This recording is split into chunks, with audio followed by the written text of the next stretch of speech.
So kung hindi pa po kayo nakakapag-subscribe sa Herapan channel, please do. Hanapin nyo, type nyo lang yan, yung word na yan, Herapan. Yan po yung ating backup channel.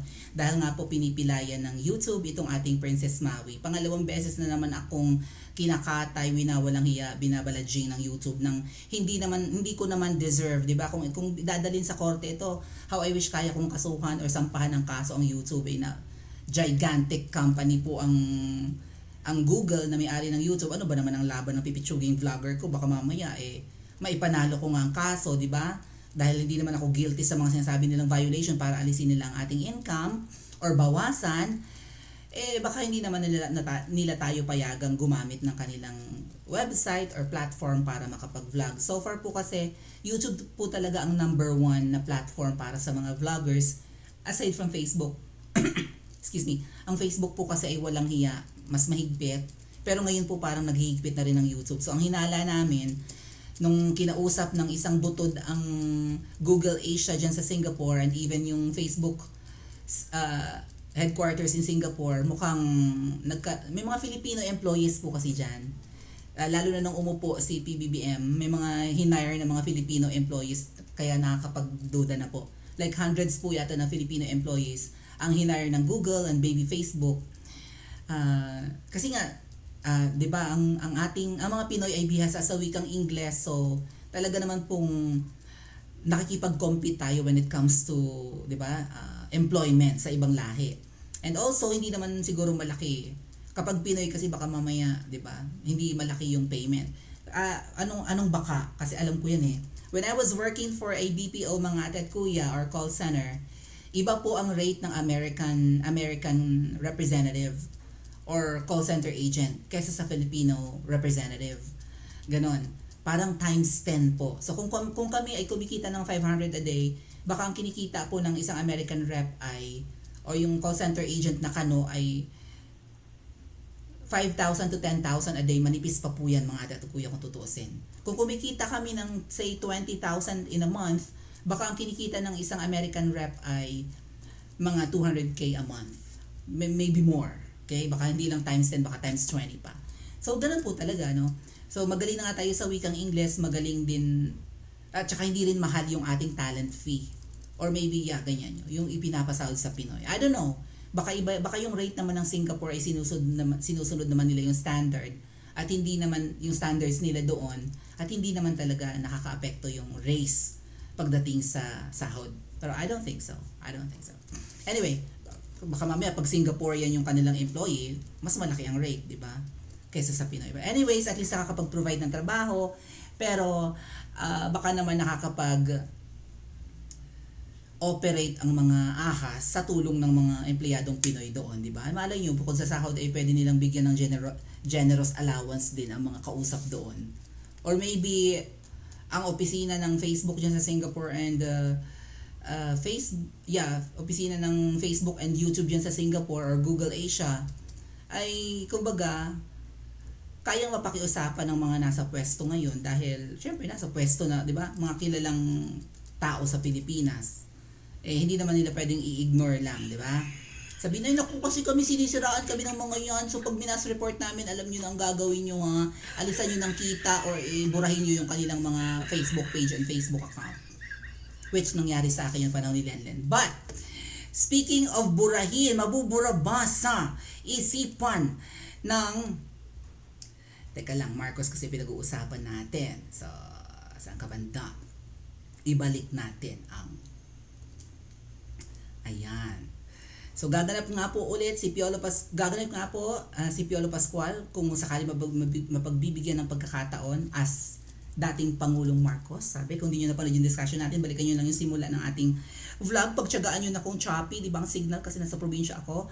Or panoorin nyo naman po yung maigsing video, yan po, yung i-upload ko pong maigsing video na patungkol sa discussion na si Piolo ay gaganap na Pangulong Marcos, mas malinaw po yan. Yung live lang naman po natin yung affected ng pixelized or paputol-putol na signal or something. No?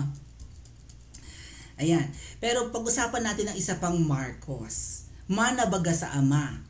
Well, ang Marcos Jr. na nakaupo ngayon, manabaga sa ama niya na si Marcos Sr.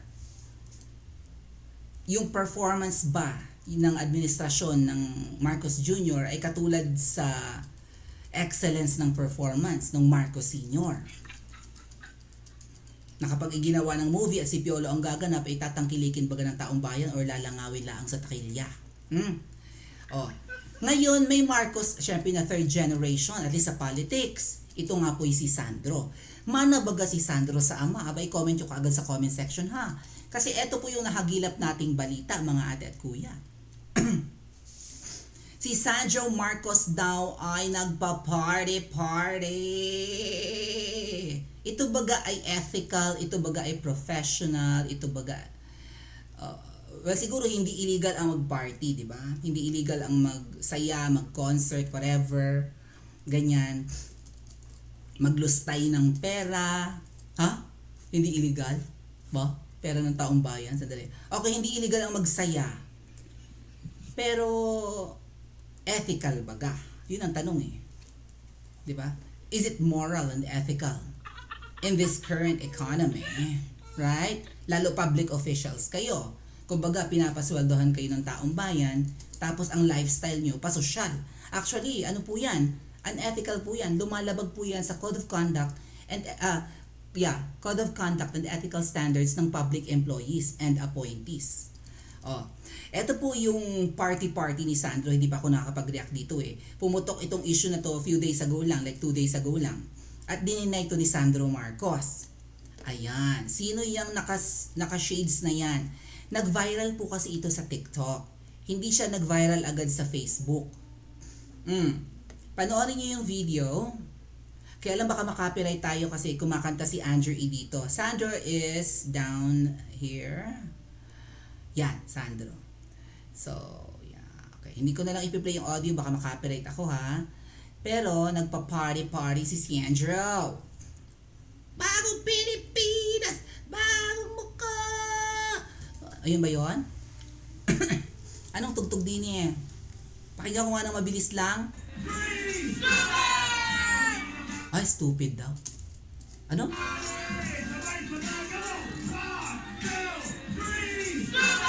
Ay! Baka kumakanta sila lang, nang may love ako sa'yo, pag-ibig mo ay tunay. May part ba si Andrew doon? Love such a easy trip. Love let it shed but you. I am burning. Too bad! Nang may love ako sa'yo, ibig mo ay tunay. Dagal mo basti ng tunay na kulay. Sabi ng kanta, di ba? May part ba si Andrew E. doon? Baka kasama niyo yung salbakuta din eh. So as you can see, nagpa-party, nagsasayo sila with maraming cameramen. Yan, selfie pa si Sandro. Ngayon, ang sabi daw po, ito ay ginanap somewhere inside Malacanang yata. Merong isang parang reception hall dyan sa Malacanang, doon daw ginanap. Dininaya ni Sandro. Hindi daw siya ang nagpa-party. Umattend lang naman daw siya. Okay? Yun yung paliwanag ni Sandro. Pero yung nag-viral po ay, ang pinalabas ay si Sandro ang nagpa-party at in-invite niya si Andrew E., yung mga kilalang banda. At ang sabi nga ng iba, pera ng taong bayan yan, parang mana sa ama, hilig magpa-party, hilig mag-concert, mahilig sa kasiyahan, mahilig magwaldas ng pera na hindi naman para sa linya ng trabaho nila. Di ba? Ang trabaho naman ni Sandro ay gumawa ng bill para maging batas, di ba? Si Sandro nga pala yung isa sa pinalalabas nilang utak ng Maharlika Investment Scam? Fund pala. Maharlika Investment Fund. Yung sovereign fund kuning-kuning. Na iniurong at sinuspindi mo na daw ang IRR. Tapos walang kaalam-alam yung Pangulo. Hindi! Sino may sabing inurong yan? Wala kang alam, PBBM. Napirmahan na ni Bersamin yung suspension. Diyos ko po, Pangulo, walang alam. Anak niya ang nag-author, walang alam. Minadali niya yung pagpupush ng Maharlika Investment Fund na yan. Wala rin kaalam-alam na nasuspend pala. Ay, talaga naman. Ang galing-galing ng tatay, no? Like Father Lexan baga, mga atit kuya, i-comment sa comment section na. So, yan nga po. Sabi ni Sas dito, sana bago mag-party, ilabas muna ang liquidation with resibo. up to the last centavo ng MOOE mo, Sandro. Hindi mo pera yan, sabi ni Miss Sas. Bago ka mag-party, ilabas mo yung resibo ng ginastos ng opisina mo. Tingnan natin, kasi ang laki po ng budget ng mga kongresista, no? Baka hindi baka. Siguradong milyon-milyon yan kahit wala silang pork barrel. Meron silang mga extraordinary expenses, may traveling expenses, may MOOE, kaya nga nabanggit ni Miss Sas dyan yung MOOE. Kaya nga po, last centavo ng MOOE mo. Ano ba yung MOOE? Maintenance, operating, and other expenses. So, gastos ng opisina, renta sa opisina, bayad sa kuryente, sa internet, tubig, di ba? According to the late Miriam Defensor Santiago, kung ayaw mo mag-opisina dyan sa sa Congress, both in Senate and House of Representatives, inaalaw ka naman pong umupa ng like office, 'di ba? Na mas malaki kung naliliitan ka sa opisina sa Senado or sa lower house, kung meron man doon. At ang dami nga pong kongresista na lang kasya silang lahat doon mag-opisina. Ano, may kwarto na 300 mahigit sa House of Representatives. Hindi ko pa kasi napupuntahan. Muntikan ko na mapuntahan dahil may mga pa-meet and greet din yan si Sandro noon for Ensaymada Vloggers. For some reason, hindi ako naka-attend. Baka tinamad ako, hindi ko alam. Basta hindi ako nakapunta. Nag-send sa akin ng invitation na mag-meet and greet kay Sandro. Tinamad ako sa meet and greet kasi nung meet and greet namin nung December, Ensaymada lang ang pinakain. Meet and greet na, Maui, hindi meet and eat. Pagka umasa ng pagkain, Maui. Okay, so, MOOE, yun nga po, dapat po ay yan, budget po yan sa kanilang opisina, mag-rent siguro 1-year budget, no? So kung uupa ka halimbawa ng office somewhere sa isang building, ganon, sa isang commercial space or wherever, say malapit doon sa House of Representatives, or maybe gusto mo mag-opisina sa BGC, why not? No? Ay doon mo kukunin yung sa MOOE mo, yung pa-uniform mo, yung pasweldo mo sa tao mo, hindi ko sure kung doon pa rin sa MOOE yan. Pero yun nga po, no, basta operating expenses yan ng opisina ng mga politiko at malaki po yan, milyon-milyon yan. So patingin ng liquidation, Sandro, paano mong inubos yung budget ng opisina mo? Kasi po sabi ni late Senator Miriam, at talagang nare-recall ko pa yung mga sinabi niya nung siya'y nabubuhay pa, yung mga senador, mga kongresista, ang ginagawa daw po nila, meron silang mga ghost employees. Sa MOOE nga pala kinukuha. Well, correct nyo ako kung mali ako, comment sa comment section. Kasi yun yung nare-recall ko sa sinabi ni Senadora Miriam. Yung iba gumagawa daw ng ghost employees. Right? May mga nabalita noon ng mga politiko na ganyan eh. Kunwari may 10 hanggang 20 sila na si Trililing kaya may ghost employees. Trililing, parang na-connect kay Trililing din yung may ghost employees. Hindi ako sure eh. Pero nare-recall ko yung pangalan ni Trililing when we talk about ghost employees. Kung hindi man ghost, baka wala siyang masyadong empleyado sa opisina niya bilang senador noon. So, kung halimbawa may 10 or 20 ka na employees, no, mga researcher mo, lawyers mo din, ano pa, clerk mo, secretary, treasurer, ganun, kung ano pa, 'di ba? Na empleyado mo sa opisina. Ay, teka lang, bakit ganyan? Ay, malapit ng malubat. Bakit malulobat ka, Jai? Dali.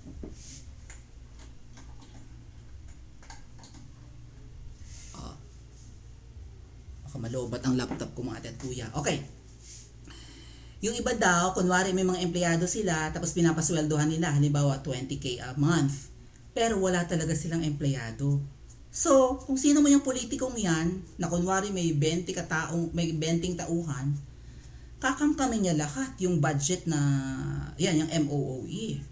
Para-paraan ng mga politiko, mga ate at kuya, sa pagkamkam. Hindi ko pa nadidiscuss sa inyo, ha?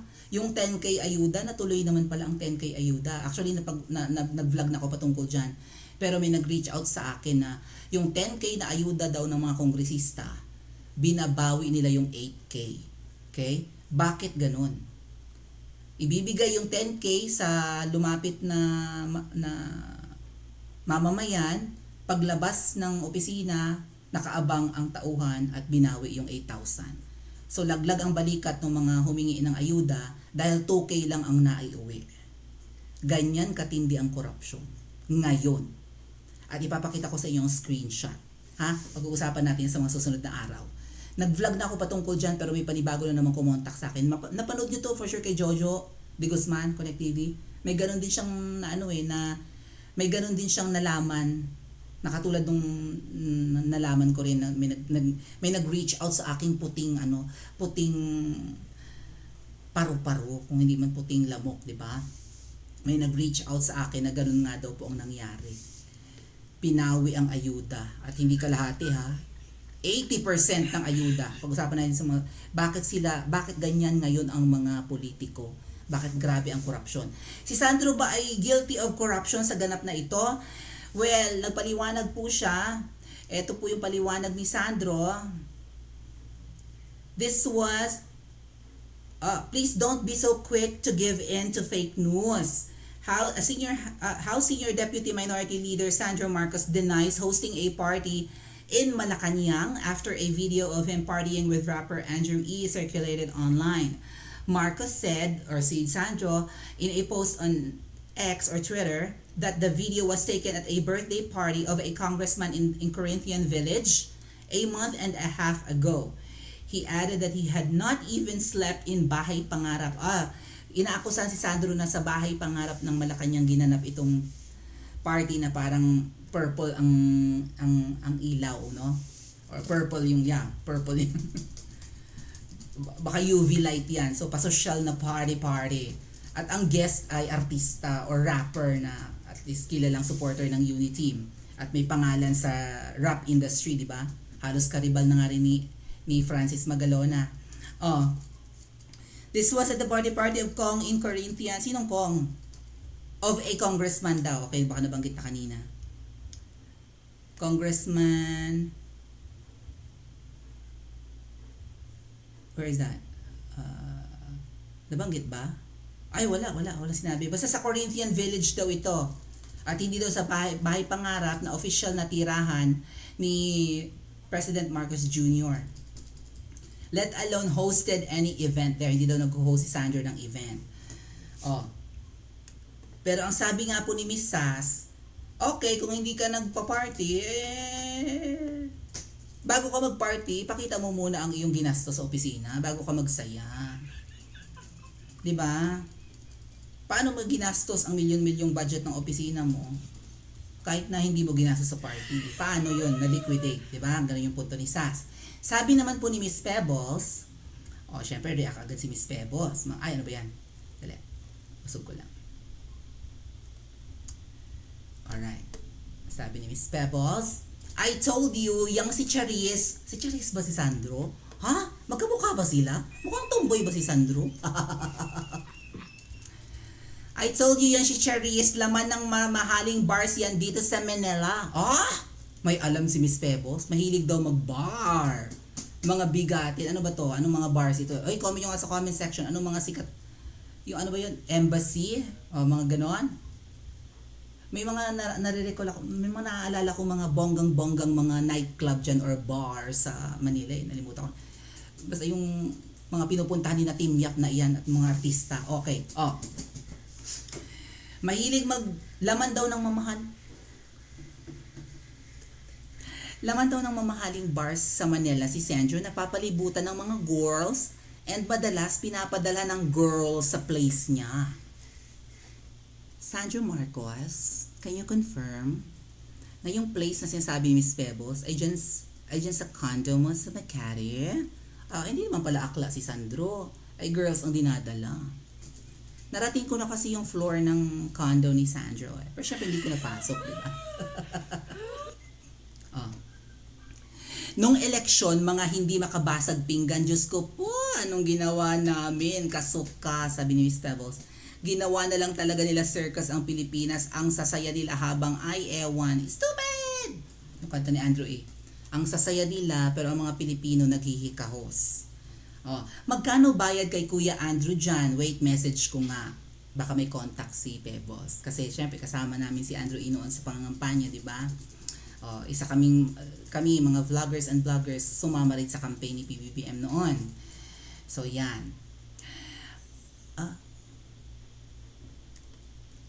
Okay. Saan na tayo? Mhm, mhm, mhm. Hindi daw makabasag ng eleksyon. Ang sasaya nila habang ang mga Pilipino naghihirap. Correct po yan. Tsaka mapapansin nyo po ito mga ate at kuya, lalo na sa mga OFWs. Kung dati, halimbawa nagpapadala kayo sa Pilipinas ng 5K, sapat na sa mga kamag-anak nyo, like $100, halimbawa, okay ng budget ng kamag-anak nyo for a week or a month, 5K, baka noong araw, ngayon dahil ang 5K mo, baka 1 week kulang pa. Okay? So, kung napapansin ng mga OFWs ngayon na parang kailangan nyo ng lakihan ang inyong padala sa Pilipinas dahil nga po ang mahal ng bilihin. Tumaas na ang pamasahe, di ba? Mahal din ang gasolina, mahal na ang pamumuhay sa Pilipinas. At kaya nga po kayo nasa abroad. Dahil kulang sa oportunidad dito sa atin, di ba? Ang taas ng unemployment rate, kakaunti ang trabaho, kung may trabaho man, ang liit ng sweldo. Hindi kayo makakapag-ipon, sakto lang. Minsan kulang pa. Kailangan yung tipirin para sumakto ang sahod sa Pilipinas. Saan makakarating ang 8,000 pesos to 10,000 pesos sa sahod sa Pilipinas? 'Di ba? Tapos yung iba nagpa-party sa mga party na big time, maganda ang lighting, maganda ang sound system, maganda ang venue, kung hindi man sa palasyo yan ay sa Corinthian Village, sa Corinthian whatever. Saan ngayon? Subdivision? Saan ngayon kanina? Corinthian Village. Corinthian Village, 'di ba? Hikahos ang mga Pilipino, ang mga OFWs kandakuba na sin sa abroad dahil hindi makapagpadala man sa Pilipinas, saktuhan lang. Hindi na rin makapag-ipon dahil padala na ng padala sa Pilipinas. Kakaunti rin ang naiipon, kailangan mag-abroad kasi nga po alangan dito nyo i-practice ang profession nyo sa Pilipinas, di ba? Kung kayo man ay teacher, magtatsaga kayo sa Pilipinas. Well, pagtsagaan nyo sa private, 10,000, swerte ka na. 'Di ba? Sa public, pwede kang umabot ng 30,000 a month, pero gaano lang ang maiipon doon? Casino lang, rather. Casino lang ang maiipon. Ay kung hindi teacher or pagiging pulis ang profession nyo dito sa Pilipinas, paano kung factory worker lang? Paano kung kasambahay lang kayo sa Pilipinas? You think may maiipon kayo? Kailangan nyo maging aliping mamamahay. 'Di ba? Para makapag-ipon kayo, like stay in. Well, karamihan sa mga kasambahay sa Pilipinas, stay in. Para buo ang sweldo, sagot na ng amo yung mga pa-shampoo nyo at sabon, right? Pero kung sabihin mo magtatrabaho ka sa Maynila, like in office or wherever, sa mall, kung saan magre-rent ka pa ng apartment or boarding house, kakain ka pa araw-araw, good luck kung may matira sa sweldo mo sa Pilipinas. Saktuhan. Kaya napapansin ko ngayon, hindi maagang mag-asawa ang mga Pilipino. At least yung batch namin, hindi kami lahat maaagang mag-asawa. Ang mga maaagang nag-aasawa ngayon, yung tipong nagkabuntisan laang. Di ba? Yung hindi nila naiintindihan yung hirap ng buhay. Tapos yung iba nagpa-party, sarap naman ang buhay nila, nakakaingit sila, no? Kailan kaya natin mararanasan to? Kasi ako pwede na ako mag-party sa mga baylihan pag may piyesta, yung 10 piso lang or 20 lang ang entrance. Sila kaya, magkano kaya ang ginastos, no? What do you think? Okay, hindi illegal ang ginagawa. Kung hindi man niya pa-party to at pa-party man ng kung sino, hindi rin niya kayang pangalanan. Baka mamaya party talaga niya yan, malay natin. Pero 'di ba? Kung todo pa social, ano magagawa natin, nasa pwesto sila Sikat sila, may power. May invite sila sa mga kasiyahan. Pero kung ikaw ay matinong politiko like PRRD, makikita mo si PRRD sa party? I don't think so. Si VP Sara, makikita mo nagpa-party ng ganito? I don't think so. Kasi po, dapat po nag-a-adhere sa Code of Conduct and Ethical Standards ang mga government employees and officials. Nasa batas yan, nasa layi. Mamuhay kayo ng payak. Live a modest life. Huwag magganito. Huwag bumili ng mga maluluhong gamit, di ba? Mamahaling relo, alahas, mamahaling bags, kasi kayo ay empleyado lang ng gobyerno. Hindi naman ganun kalaki ang kinikita ng mga politiko. Kung hindi ganun kalaki ang kinikita, ay ang nakakulimbat. Ang tatanong lang naman, di ba? Magkaroon man lang ng sensitivity, di ba? Hikahos ang Pilipinas, bumabagsak ang ekonomiya, tapos kayo ang sasaya nyo. Inggit match kami. Tapos sasabihin naman yung sa Madagascar, mamatay kayo sa inggit. Wala na. Kabalan ba? Kabalan ba siya? Mana ba sa ama? I-comment nyo nga po sa comment section at mag-like and subscribe din po kayo dito sa ating channel.